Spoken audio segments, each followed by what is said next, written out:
Hello dear student, स्वागत है आप सभी का शुभम क्लासेस के इस नए वीडियो में। मैं संजीव से। स्टूडेंट, आज के इस वीडियो में हम लोग डिस्कस करने वाले हैं वैद्युत प्रतिरोध, विशिष्ट चालकता, ठीक है, विशिष्ट प्रतिरोध, ये सब चीज़ें क्या हैं और साथ ही साथ प्रतिरोधों का संयोजन।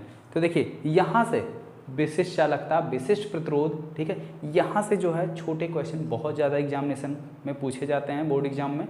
तो ये टॉपिक जो है आपके बोर्ड एग्जाम की दृष्टि से काफ़ी ज़्यादा इंपॉर्टेंट है। तो इस वीडियो को शुरू से लेकर लास्ट तक बिना स्किप किए हुए देखिएगा, जिससे एक एक चीज़ आपको अच्छी तरीके से समझ में आ जाए। ठीक है, तो चलिए स्टार्ट करते हैं। वैद्युत प्रतिरोध, हमने आप सभी लोगों से कल पूछा भी था कि वैद्युत प्रतिरोध की डेफिनेशन होती क्या है। ठीक है, एक या दो बच्चे जो है कमेंट बॉक्स में कमेंट करके इसका जवाब दिए हैं। ठीक है, तो कमेंट बॉक्स में जितना अधिक से अधिक हो सके उतना आप लोग जवाब दिया करिए और वीडियो को भी जितना अधिक से अधिक हो सके लाइक कर दिया करिए। भाई एक लोग एक ही बार में लाइक, एक ही लाइक एक लोगों से हो सकता है, ठीक है, लेकिन सभी लोग लाइक कर दिया करिए।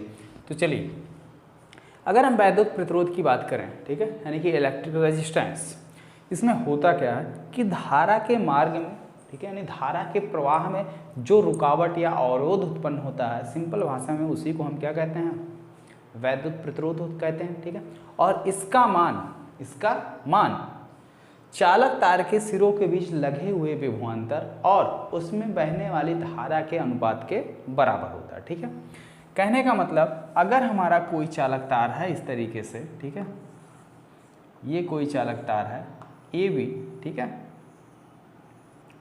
AB, इसके अंदर अगर मान लीजिए कितनी धारा, I धारा प्रवाहित हो रही है, ठीक है, किसी बैटरी से कनेक्ट करने की वजह से, और इसके सिरों के बीच विभवांतर कितना है, मान लीजिए इसके सिरों के बीच विभवांतर जो है वो कितना है, V है, यहाँ से यहाँ तक का विभवांतर कितना V है। तो जो इसका चालक तार AB का जो प्रतिरोध होगा, ठीक है, चालक AB का जो प्रतिरोध होगा, AB का प्रतिरोध जो होगा वो कितना होगा, चालक AB का प्रतिरोध इक्वल टू इसके सिरों के बीच लगे हुए विभवांतर V बटे चालक AB में बहने वाली धारा I। ठीक है, तो इसको डिनोट किससे करते हैं, R। तो R इक्वल टू क्या हो जाएगा, V अपान I। ठीक है, ये चालक तार का प्रतिरोध, और यही जो है आप डेफिनेशन में भी यही चीज़ आप राइट कर सकते हैं आसानी से। ठीक है, तो डेफिनेशन अब बना के आप लिख सकते हैं कि किसी चालक का प्रतिरोध, ठीक है, उस चालक में बहने वाली धारा, ठीक है, तथा उसके जो चालक आपका AB है, इसके सिरों के बीच लगे हुए विभवांतर V, ठीक है, V और I के अनुपात को क्या कहते हैं, प्रतिरोध कहते हैं। दोस्तों, अगर आप यूपी बोर्ड के स्टूडेंट हो तो आप सभी के लिए गुड न्यूज़ है। यूपी बोर्ड के स्टूडेंट अक्सर पूछते रहते थे, सर हम लोग टेस्ट कहाँ दें, जो चैप्टर्स हम तैयार कर चुके हैं उनका टेस्ट अगर हम देना चाहते हैं तो सर हम कहाँ दें। तो आप सभी के लिए गुड न्यूज़ है, अनअकैडमी आपके लिए लेकर आए यूपी बोर्ड स्टूडेंट के लिए टेस्ट, जहां आप बिल्कुल फ्री में अपने सब्जेक्ट का टेस्ट देकर देख सकते हो कि आपका चैप्टर तैयार है या नहीं। जितने भी स्टूडेंट क्लास 9 से 12 तक के हैं वो हर शनिवार और रविवार को अपना टेस्ट दे सकते हैं, और इसके लिए आपको कोई फीस देने की जरूरत नहीं है, बिल्कुल फ्री ऑफ कॉस्ट है। जितने भी स्टूडेंट देख रहे हैं, मैंने डिस्क्रिप्शन में आपको लिंक प्रोवाइड किया, आप जिस भी क्लास पे हो उस पर क्लिक करके जाओ और अपना टेस्ट देना शुरू करो। लेकिन आप जाओगे तो वहां से आपसे एक कोड मांगेगा, आप जैसे शुभम UP10 डालोगे, आप यूपी बोर्ड के स्टूडेंट हो तो ये क्लास आपके लिए बिल्कुल फ्री में ओपन हो जाएगा और आप सभी सब्जेक्ट का टेस्ट बिल्कुल फ्री में दे सकते हो। तो आप जिस भी क्लास में हो, मैंने डिस्क्रिप्शन में कमेंट बॉक्स में दोनों जगह लिंक प्रोवाइड किया, उस पर क्लिक करके आप टेस्ट में पार्टिसिपेट करो और अपने बोर्ड एग्जाम की तैयारी को और मजबूत करो। बात समझ में? अब देखो, अगर प्रतिरोध का मात्रक क्या होता है, प्रतिरोध का मात्रक, ठीक है, तो इसका मात्रक क्या होता है, यानी R के मात्रक के लिए हमें जानना होगा किसका मात्रक, सबसे पहले V का मात्रक, ठीक है, V का मात्रक, और साथ ही साथ I का मात्रक, ठीक है, बटे I का मात्रक। तो V का मात्रक क्या होता है, वोल्ट, बटे इसका मात्रक एम्पियर, और इसी को वोल्ट बटे एम्पियर को क्या बोलते हैं? ओम। क्या कहते हैं? ठीक है, तो यहाँ तक बात एकदम स्पष्ट आई, समझ में आया अच्छी तरीके से, कोई दिक्कत नहीं ना यहाँ तक? ओम। ठीक, तो इसका मात्रक क्या हुआ? ओम। दूसरी चीज ओम, यहाँ पे देखो 1 ओम, ठीक है, आर का मान 1 कब होगा? अगर वोल्टेज इसके सिरों के बीच विभवांतर बी का मान 1 कर दें, बहने वाली धारा 1 एम्पियर कर दें, तो आर का मान कितना होगा? 1 ओम होगा। तो 1 ओम की क्या परिभाषा हो रही है? ठीक है, 1 ओम की क्या परिभाषा यहाँ से बन सकती है? यदि किसी चालक तार में के सिरों के बीच विभवांतर 1 वोल्ट, ठीक है, यहाँ पे देखो भाई, यदि V = 1 वोल्ट और इसमें बहने वाली धारा 1 एम्पियर, ठीक है, तो यहाँ से ये इम्प्लाइज करेगा R = 1 ओम, ठीक है, ये ओम का सिंबल है, ये ओम का सिंबल है। इस तरीके से हम ओम ना लिख के इस तरीके से इसके सिंबल का प्रयोग करेंगे तो समझ जाना कि मतलब ओम लिखा हुआ है, ठीक है। तो 1 ओम की क्या परिभाषा बनी? यदि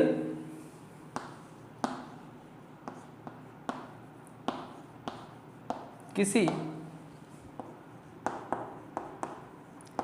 चालक के सिरों के बीच विभवांतर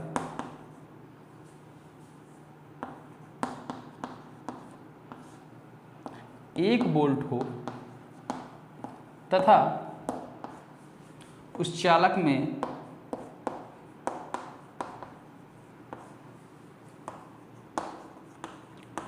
बहने वाली धारा 1 एम्पियर हो, 1 एम्पियर हो, तो उस चालक तार का प्रतिरोध कितना होगा? उस चालक का प्रतिरोध कितना होगा? 1 ओम होगा। तो उस चालक का प्रतिरोध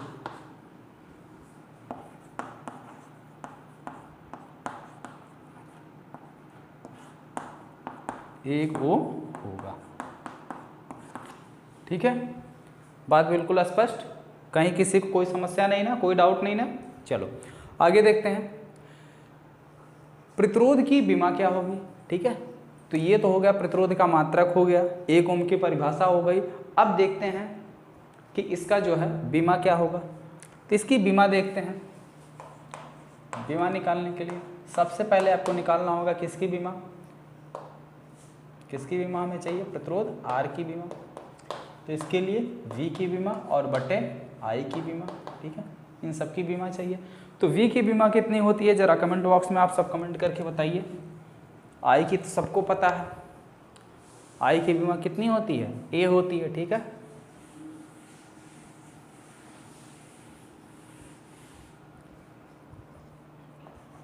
R की विमा V।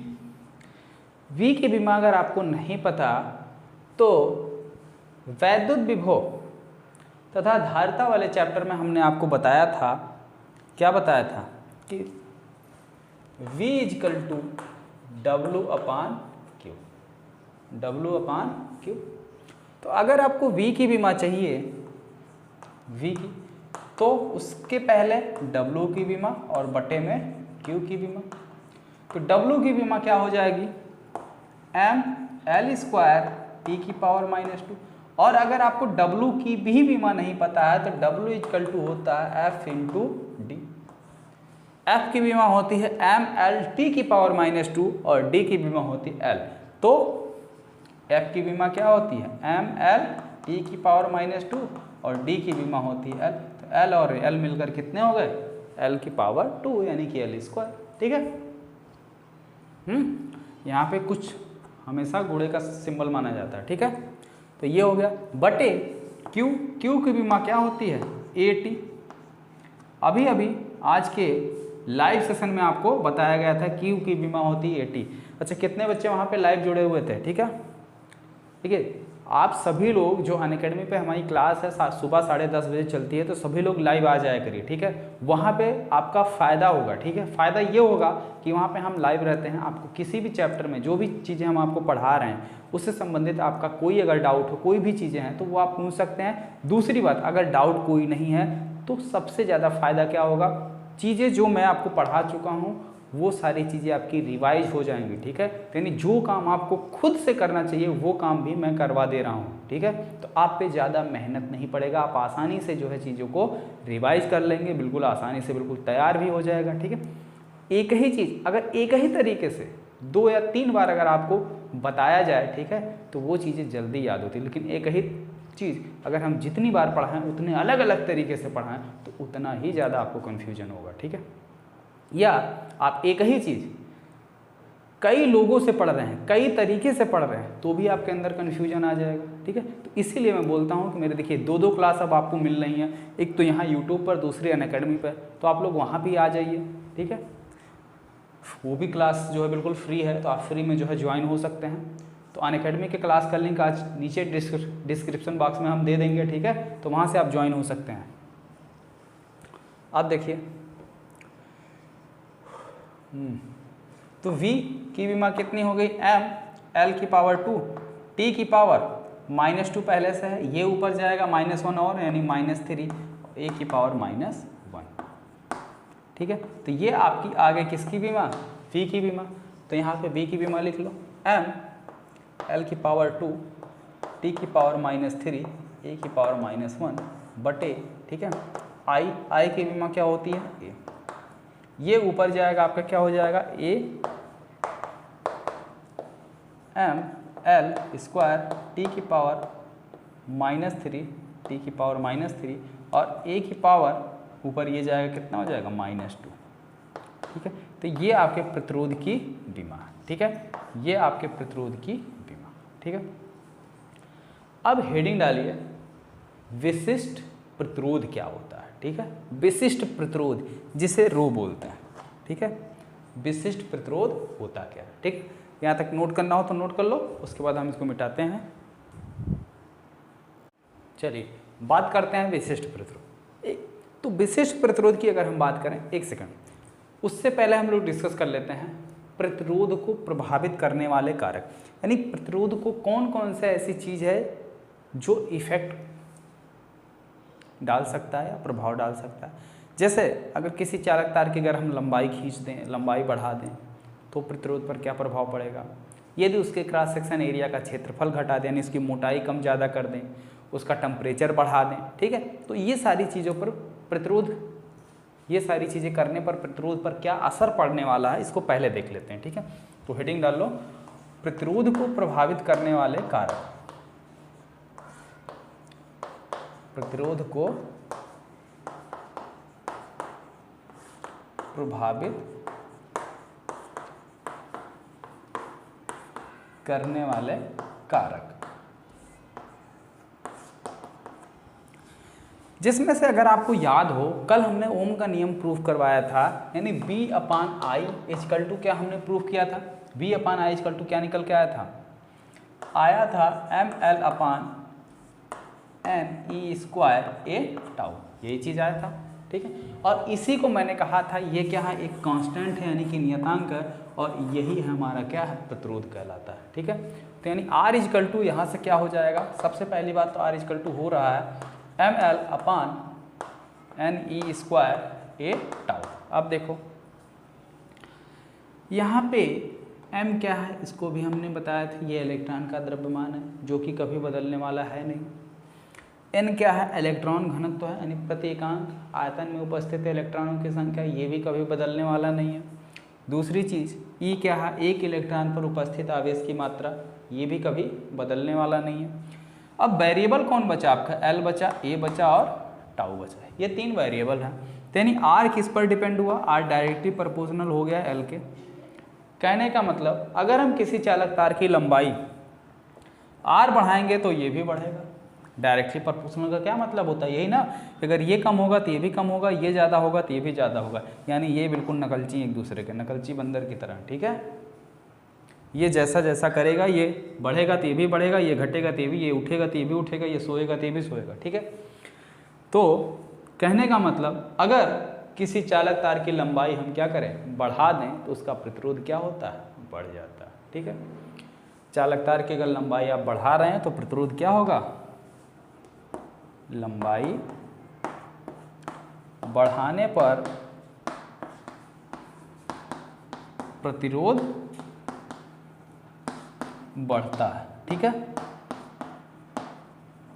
दूसरी चीज, आर इनवर्सली प्रोपोर्शनल किसके, 1/a के। ठीक है, नीचे a है तो यानी कि 1/a। अब यहाँ पे इनवर्सली है, ये कहता है अगर आप सीधा करोगे तो हम उल्टा करेंगे, यानी इसका मान अगर आप बढ़ाओगे तो इसका मान घटेगा, इसका मान कम करोगे तो इसका मान ज़्यादा होगा। ठीक है, यानी एक दूसरे के बिल्कुल उल्टे हैं।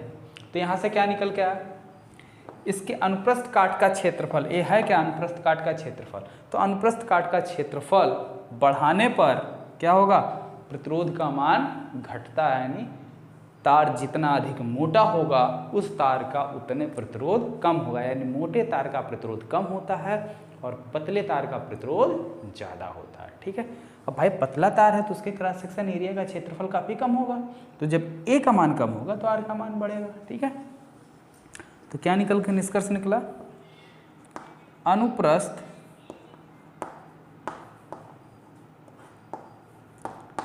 काट का क्षेत्रफल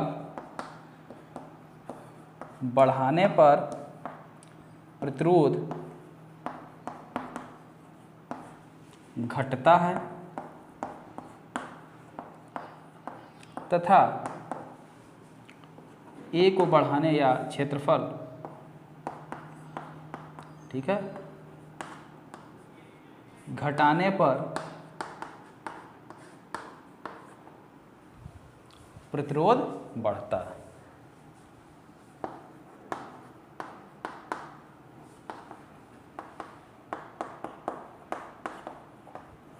ठीक है, बात समझ में आ गई, कोई दिक्कत नहीं, आगे देख लो। आर और एक चीज पर इनवर्सली प्रोपोर्शनल है, किसके, टाउ के। टाउ क्या चीज है, टाउ है क्या, श्रांतिकाल। श्रांतिकाल का अगर समय, यानी कि दो क्रमागत इलेक्ट्रॉनों के बीच टक्कर, दो क्रमागत इलेक्ट्रॉनों के बीच जो टकराने का समय है, अगर वो कम होगा तो प्रतिरोध ज़्यादा होगा। ठीक है, अब भाई जल्दी जल्दी इलेक्ट्रॉन टकराएंगे तो क्या होंगे, अपनी एनर्जी खोते रहेंगे, उतनी जल्दी जल्दी खोते रहेंगे, और चालक तार से कम संख्या में इलेक्ट्रॉन प्रवाहित होंगे। तो जब कम संख्या में इलेक्ट्रॉन प्रवाहित होंगे तो क्या होगा, प्रतिरोध बढ़ गया, यानी धारा का मान कम मिल रहा है। ठीक है, तो जब धारा का मान कम मिलेगा यानी आई का मान कम हो जाएगा, तो जब आई में वी से भाग लगाएंगे तो जो मिलेगा आर का मान ज़्यादा आएगा। ठीक है, प्रतिरोध बढ़ जाएगा। और जब टकराने का समय काफ़ी लंबा होगा, यानी काफ़ी देर बाद टकराएंगे, तो प्रतिरोध क्या होगा, उतने कम होगा, यानी जब जितने समय बाद टकराएंगे, ज़्यादा समय लेंगे टकराने में, तो क्या होगा, चालक तार के अंदर से अधिक संख्या में इलेक्ट्रॉन पास करेंगे, और जितने अधिक संख्या में इलेक्ट्रॉन पास करेंगे धारा उतने ज़्यादा होगी। जब धारा का मान ज़्यादा होगा तो जब ज़्यादा से इसमें भाग करोगे तो आर का मान क्या आएगा, कम आएगा। ठीक है, तो यानी टाउ का मान बढ़ने पर आर का मान घटता है, और इसका मान बढ़ने पर इसका मान घटने पर आर का मान बढ़ता है। ठीक है, तो इसको लिख लेना, बात समझ गए। चलिए अब आगे देखिए, विशिष्ट प्रतिरोध क्या चीज़ है। ठीक है, तो विशिष्ट प्रतिरोध की अगर हम परिभाषा देखें तो सिंपल सी परिभाषा है कि किसी चालक तार में उत्पन्न वैद्युत क्षेत्र, ठीक है, किसी चालक तार के अंदर उत्पन्न वैद्युत क्षेत्र और धारा घनत्व के अनुपात को विशिष्ट प्रतिरोध कहते हैं। ठीक है, क्या परिभाषा बनी विशिष्ट प्रतिरोध की, कि किसी चालक के अंदर उत्पन्न वैद्युत क्षेत्र, ठीक है, ई, और उस चालक तार के विशिष्ट प्रतिरोध धारा घनत्व जे के अनुपात को क्या कहते हैं, विशिष्ट प्रतिरोध कहते हैं। और इसका मात्रक क्या हो जाएगा, इसका मात्रक देखिए, ई का मात्रक क्या होता है, न्यूटन पर कूलाम होता है। ठीक है, इसका मात्रक न्यूटन पर कूलाम होता है, और जे का मात्रक होता है, यानी कि धारा घनत्व जे बराबर होता है आई अपान ए, आई का मात्रक हो जाएगा एम्पियर, ए का मात्रक हो गया मीटर स्क्वायर। तो क्या मिला, न्यूटन मीटर स्क्वायर बटे एम्पियर इंटू कूलम, ठीक है, एम्पियर इंटू कूलम। ये किसका मात्रक आया, आपके विशिष्ट प्रतिरोध रो का मात्रक आया, ठीक है। और इसी को शॉर्ट फॉर्म में क्या बोलते हैं, इसको अगर थोड़ा सा और सिंपल करना चाहो तो सबसे पहले आप इसको सॉल्व कर लो, आसानी से आपका मात्रक निकल आएगा। देखो सॉल्व कैसे होगा, रो इजकल टू ई, इसको लिख क्या सकते हो, ई इजकल टू क्या लिखा जा सकता है, वी अपान एल, लिख सकते हैं कि नहीं लिख सकते, इसको ये लिखा जा सकता है। और जे आपका धारा घनत्व है, इसको क्या लिख सकते हो, आई अपान ए, आई अपान ए। अब देखो सबका मात्रक बारी बारी से रख के देखो, सबसे पहले ई की जगह क्या रखोगे, वी बाई एल, उसके बाद जे की जगह आई अपान ए, ठीक है। अब मात्रक लिखो सबका, इसका मात्रक क्या होगा, वोल्ट, ठीक है, इसका मात्रक बटे मीटर, इसका मात्रक आई का एम्पियर बटे इसका मात्रक मीटर स्क्वायर, ठीक है। अब 1 मीटर से 1 मीटर आपका क्या हो गया, कैंसिल हो गया, आया क्या, ये मीटर ऊपर जाएगा, क्यों ऊपर जाएगा, ध्यान से देखो, वोल्ट बटे, अब ये बचा क्या, एम्पियर, और इसके नीचे बच रहा है आपका मीटर, ठीक है। आप लोग मैथ में पढ़ चुके हैं कि जब कोई भी फ्रैक्शन यानी भिन्न में हम भिन्न से भाग देते हैं तो क्या हो जाता है, इसका उल्टा गुणा हो जाता है, यानी ये चीज़ पलट के मल्टीप्लाई हो जाती है, यानी कि ए अपान वी इंटू डी बाई सी, इस तरीके से हो जाता है, ठीक है। ये ऊपर आपका एक भिन्न है और ये जो है मेन बटे की लाइन है, नीचे आपका दूसरा बटे, तो ये क्या होगा, ऊपर जाएगा तो पलट के मल्टीप्लाई हो जाएगा, तो यानी क्या हो गया, वोल्ट, ठीक है, गुणे मीटर और बटे एम्पियर। अब देखो वोल्ट बटे एम्पियर, इसको क्या बोलते हैं, ओम के नियम के अकॉर्डिंग ये क्या आपका क्या हो गया, प्रतिरोध यानी कि आर का मात्रक, और इसको क्या बोलेंगे, ओम, ये हो गया ओम और ये रहा मीटर। तो विशिष्ट प्रतिरोध का मात्रक क्या मिला हमको, ओम मीटर, रो का मात्रक क्या मिल गया, ओम मीटर। और एक चीज़ ये आपके परीक्षा के लिए मैं बता दूं, अगर आपको परीक्षा में ये नहीं याद आता कि इसका मात्रक निकालें कैसे, ओम मीटर है, ठीक है, तो आपको ज़्यादा टेंशन लेने की ज़रूरत नहीं है। जो चीज़ यहाँ पे आपको दिख रही है, ठीक है, ई का मात्रक क्या है उसको लिख दो, जे का मात्रक क्या है उसको लिख दो, यहीं छोड़ दो, कोई नहीं काटेगा, बिल्कुल सही है, ठीक है। तो आप जैसे चाहें वैसे लिख सकते हैं, वो मात्रक भी आप लिख सकते हैं, ये मात्रक भी आप लिख सकते हैं, ठीक है। उसका ये सिंपल फॉर्म है और ये थोड़ा सा बड़ा है, तो आप जो चाहें आप फ्री हैं, आसानी से लिख सकते हैं, आपको मार्क्स दोनों पर मिलेगा, ठीक है। चलिए अब इसके बीमा यानी डायमेंशन की अगर हम बात करें तो इसकी बीमा कैसे निकलेगी, डायमेंशन, तो इसकी बीमा निकालने के लिए क्या होगा, सबसे पहले रो की बीमा, फार्मूला क्या है, ई अपान जे, तो यानी ई की बीमा और इसके साथ साथ जे की बीमा ये निकालनी होगी, ठीक। ई की बीमा क्या होती है, पहले चैप्टर में निकलवा चुके हैं, ठीक है, कई बार बताए हैं। ई इजकल टू क्या होता है, एफ इजकल टू होता है क्यू ई, तो यहाँ से इम्प्लाइज ई इजकल टू क्या हो जाएगा, एफ अपान क्यू, और एफ यानी बल की बीमा सबको पता है कितनी होती है, एम एल टी की पावर -2 बटे क्यू की बीमा ए टी, ठीक है। तो इसको सॉल्व कर लो, ई की बीमा निकल आई, नीचे आपका बच रहा जे इजकल टू क्या है, ये इसकी बीमा आई की बीमा आपकी हो जाएगी ए, और नीचे ए है यानी कि क्षेत्रफल, और क्षेत्रफल की बीमा होती है मीटर, मतलब इसका मात्रक होगा मीटर स्क्वायर, तो इसकी बीमा हो जाएगी एल स्क्वायर, यानी कि ए अपान एल स्क्वायर, ये हो गया। अब सबको आप यहाँ पे पुट करिए और इसको सॉल्व कर लिए, जो भी मात्रक आपका निकलता है उसको नीचे कमेंट बॉक्स में कमेंट करिए, उसको हम देखते हैं कितने बच्चों का सही आंसर आता है, ठीक है। आज के लिए सिर्फ इतना ही, मिलते हैं फिर नेक्स्ट वीडियो में। और हाँ, सभी लोग अनअकैडमी पे जो क्लास चलती है 10:30 बजे, अधिक से अधिक लोग उस पर ज्वाइन हो जाइए और वहाँ क्लास बिल्कुल लाइव रहती है, तो आपका जो भी डाउट रहे आप वहाँ पे आसानी से पूछ सकते हैं। ठीक है, मिलते हैं फिर नेक्स्ट वीडियो में। Thank you.